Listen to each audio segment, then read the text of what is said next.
Iran beat Morocco 1-0. It wasn't a great game. The first half was actually better than the second, obviously. The first half wasn't actually bad. I would just say it sort of looked like a mid-season, mid-table game in the league. In any league you watch. It doesn't matter what league you watch. It just looked like a mid-season game between two club sides who were playing, just playing on a midweek game as well.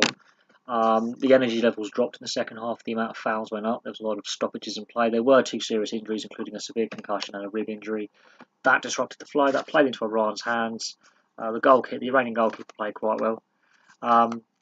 And they took their opportunity, which wasn't even a great free kick. This just sums up how this game wasn't the best advert for the World Cup football. It was not a great free kick. He only just made it to the near post, and the Moroccan player puts it in his own net on 94 minutes. It sums up the fact that Morocco had all this ball, all this possession, and in the second half they slowed the game, slowed down. It became nitty bitty, a lot of cheap fouls. There were some pretty physical challenges as well, but it just didn't really have enough flow in the second half. And some people will say this is why we shouldn't go to 48 teams, but you could say the Russia game, where they won 5-0 last night. You're going to get that. You're going to get the world rankings are going to be made to look flawed because Russia and Saudi Arabia aren't actually that far apart in the world rankings, and Russia put 5 past the Saudis.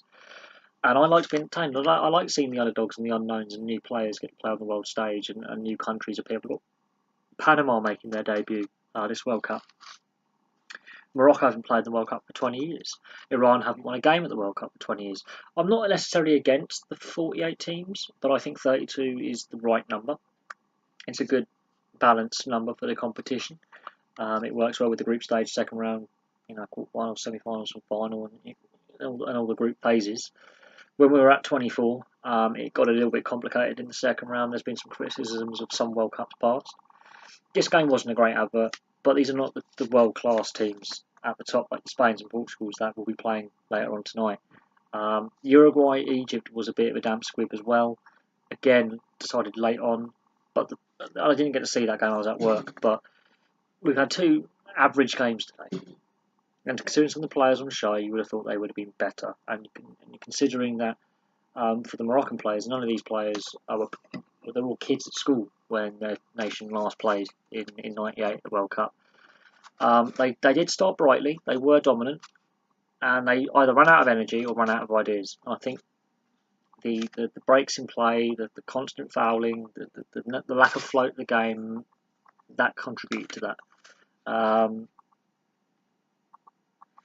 But let's hope Spain-Portugal's better. Spain got their own issues. Portugal, is it going to be a Ronaldo effort or a team effort? Is it just going to be Ronaldo's ego, or the whole team going to buy in? Spain, how are they going to react to Lopetegui being fired and Herrero coming in to manage within a couple of days?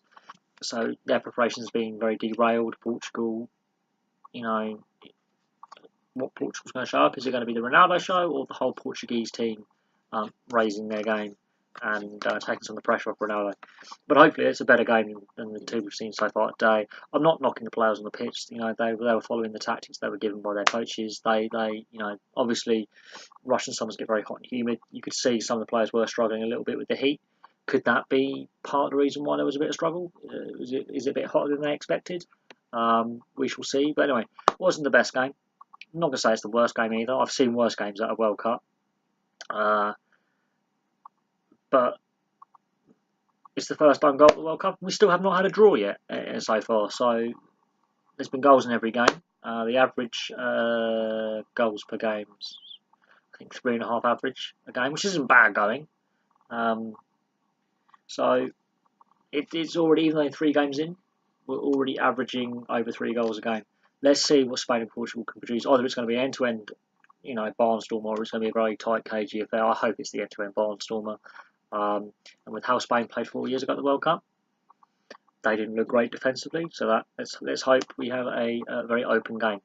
Anyway, thank you very much for watching. I know this wasn't the best game we've ever had, and I don't expect this video to get many views, but it's the World Cup. I'm going to do a review on every single game that I can manage to watch. I'm not going to be able to watch all games, but I'll be able to watch the highlights and give my thoughts on all the games tomorrow. I might do a live stream over the weekend during one of the games, and we'll see what happens from there. Anyway, thank you very much for watching, and I'll have some more World Cup videos for you soon.